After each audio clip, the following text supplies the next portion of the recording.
Alright all, and welcome back to a new video, and hopefully one of a couple this week as we tackle the York Ebor Festival, the Juddmonte, obviously the Yorkshire Oaks, the Nunthorpe and the Ebor being the features on all four of the days at the York Festival. And obviously it's one I've hummed and hawed about. I'm obviously not a massive connoisseur of English flat racing or anything like that, but it was too big an opportunity to let go without doing a few day-by-day videos. It's only the 4 days, so hopefully we can get them done, and hopefully we can back a couple of winners in the process. There's enough good racing on to make it justifiable. So hopefully you guys do enjoy these videos throughout the week, and hopefully, as I said, we can back a few winners.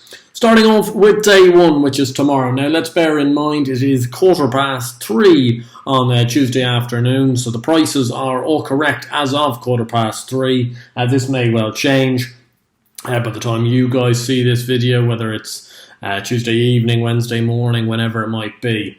But just letting you guys know about it. Starting off with the 145, a very tricky 5.5 furlong handicap, 22 runners for horses rated 0 to 105.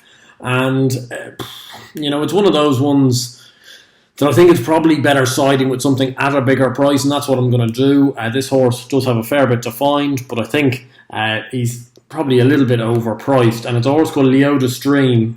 He's 40 to 1. He's making his debut for the David Loughnane stable. Holly Doyle takes the ride. 4-year-old gelding by Dandy Man, and this horse racked up five furlong races in a row between the back end of his 2-year-old career and the start of his 3-year-old career. Back end of his 2-year-old season and start of his 3-year-old season, and also won at the back end of his 3-year-old career campaign off a mark of 100 at Chelmsford for David O'Meara and David Probert. That was his last winning mark, obviously a mark of 100. He'd gone up, he went up to be ridden off marks of 103, 104. He was beaten in a few group races over in Dundalk back in England as well, before running off top weight in 2 handicaps, and has been disappointing the last twice, including on reappearance at Newmarket at the start of the season. Since then he has been freshened up, obviously, as moved stables, and hopefully the moving of stables from David O'Meara to David Loughnane can bring about some sort of improvement and some sort of rejuvenation of this horse. As I say, he's back to a mark of 100, so he is off his last winning mark, and I think he is a good horse. He's one of these horses, he goes from the front usually, he can get his own way out in front, and hopefully he can hang on. This is going to be a 5-6 place race, and if you can hang on from the front, 40 to 1 is a massive big each way price, so we only need him to hit the frame for it to be worth our while. I think he's a good horse. He's obviously been disappointing the last 3 or 4 runs, but I'm taking a big chance that he might have been freshened up by the change in stables and hopefully can run well at a big price. The 2:15 is the Aiken Stakes 7 furlong Group 3 race for 2-year-olds. I'm going to take a chance here on Marco Botti's Praise of Shadows at 11 to 1, another each way price. The son of Exceed and Excel was extremely impressive at Chester only 10 days ago when winning his maiden, beating a horse of Tom Dascombe's called Commonsensical by 3 lengths, who was a hot favourite that day. As he is by Exceed and Excel, as we've discussed on a few of the previous videos this year. Obviously, you're looking at the rain and hoping it stays away for this horse as much as possible. I think if the ground stays good, which hopefully it might do just for tomorrow, I think he has a big chance in this. He won very readily. I think he'll still learn for that and come on from it, and he's potentially a very unexposed runner in here. I think Cloudbridge, the favourite, is a worthy favourite and could well win this race, but when you're taking 11 to 1, if this horse places again, it wouldn't be the worst result, and obviously if he goes on and wins, it's a big price winner. The 2:45 is the Great Voltigeur Mile 4 Group 2 race. I might as well just copy and paste what I've been saying all year about these sort of races. I'm going to be back in Mogul again after he won the Gordon Stakes for us last time out at 11 to 2. He's 15 to 8 this time round. I've come to the conclusion with Mogul, I think he is a pretty good horse. I think he's just a bit slow, to be honest. I wouldn't think he'd be out of place in a Ledger. I'd actually be really, really interested to see him running that sort of a race. He's obviously up against Doraine here, who's come with a big price tag and a big reputation with the family he's come from, but he's only won 2 novices. He's rated £13 inferior to Mogul and does have a fair bit to find kind of on what he has achieved. He obviously does have the unexposed X factor about him, but Mogul's a solid horse in this race. I think 15-8 is a fair price. I don't think it's actually too short, and hopefully he can go and do the business and win 2 on the bounce for us. The 3:15 is the Juddmonte International itself, and it's a race I've been humming and hawing about for quite a while at this stage. I think Gayat is going to be really tricky to beat. I've gone a bit full circle on Gayat, to be honest. I think he's just a really, really good horse, especially at 10 furlongs. I would take him on always at 12. I think, though, I'm just about going to take him on, just at 6-5. I know I said on the Racing Central podcast I think he actually needs to be shorter than 6-5. I am surprised he isn't odds on, but I don't know, there's just an inkling about him that he feels like the type of horse the one time I back him he'll be a bust. So I'm going to stay away. It would be a tentative selection against him, and it would be in the shape of Kameko at 5-1. I'm really, really hoping this horse comes over and runs in the Irish Champion Stakes as Roaring Lion did. I think he'd have a massive chance. I think he'd win the Irish Champion Stakes. He was very unlucky in the Sussex last time out, finishing 4th. Obviously, I would have finished at least 2nd if he'd gotten a clear run in my book behind Mahathir. But these things happen. Previous to that, he didn't stay in the Derby. And, hopefully his mile 2 furlongs might be just the ideal form. It might be optimum, a bit like what it was with Roaring Lion. These are all kind of coulda wouldas at this stage. But he's 5-1 with William Hill at the moment. As I say, price correct as of time of recording this. And I think 5-1's not a bad price. I'd be definitely taking Magical on. She's just not a mare that particularly does it for me at this type of level. I think she mops up a lot of fairly soft Group 1s in Ireland, and Lord North's never been a horse that's...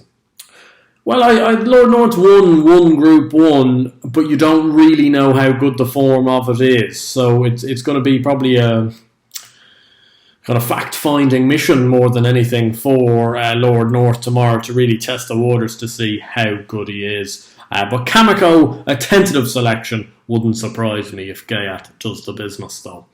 The 3:45 is a 2-mile handicap. I'm really disappointed that Andrew Balding filly Table Mountain doesn't run in this race. I thought she'd be tailor-made for it. She's obviously been very progressive at 2 miles the last twice, but not to be. So therefore, we're going to rely on our old classic for these races. I do back a fair few horses on sentiment, and this would be no different. Rochester House, who was so cruelly denied at Goodwood when we put him up at a decent enough price. I think 8-9-1 at Glorious Goodwood, was beaten by Just Hubert by a head. He's 14-1 here, back at 2 miles. He's gone up £3. He probably doesn't have much in hand with the handicapper, let's be honest with ourselves, off a mark of 95, but he always runs his race. He's always a gallant horse, a fairly uncomplicated type of ride, can go out from the front. Sylvester de Souza will more than likely try and use his stamina to good effect here over 2 miles, and you'd like to hope, I'm still of the impression one of these big long distance handicaps will fall his way. As I say, 14-1 with 5 places with William Hill, I think is far too big a price. And I'd be disappointed actually if this horse isn't in the front 5, and therefore 14-1 is not a bad price at an each way perspective. And hopefully one of these can land his way. The 4:20 is the 5 furlong Fillies Handicap for 0 to 100 horses. Not the type of race I make much head nor tail of, to be honest. But I'm going to take a chance here. A Mighty Spirit for Richard Fahey and Megan Nichols. She is 16-1. 5 places again in this race. She's running off a mark on 86, this 3-year-old filly, by acclamation. Her 2 best runs have probably come at Royal Ascot when she was 5th, I think, in a Group 2 as a 2-year-old, and was 5th behind Art Power in the Holyrood House handicap this year. Obviously, the form of that with Art Power is very good.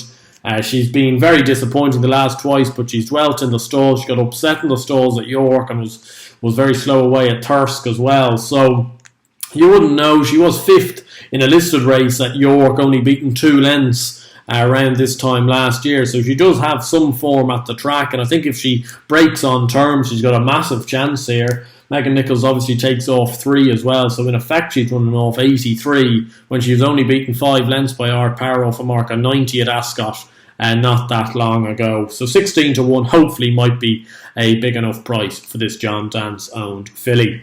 And the 450 is the 6 furlong Nursery Handicap for 2-year-olds, and I'm going to be hoping for a quick fire John Dance double because I'm putting up Toussarok in this at 15 to 2. It's a 4-place race. He's got a stall 5 here, this Ifraj Colt, for Mark Johnson and PJ McDonald. Won on debut at Newcastle, beating a Carl Burke horse called Inhaler, who had won before that Newcastle run and has won subsequently as well. And then was second to Darvel, a Kevin Ryan horse that runs in the Aiken earlier in the card. At Ayr, I think it was. It's one of the Scottish tracks, and he led all the way to the final furlong. Now, in the end, Darvel went away and won pretty readily by 1.5 to 2 lengths. But this horse has been given a mark at 85. I think that's a fair mark given his 2 runs. Again, he looks one of these pretty uncomplicated Mark Johnson horses. I know it's a bit of an overused phrase, but he is a bit of a point-and-shoot merchant.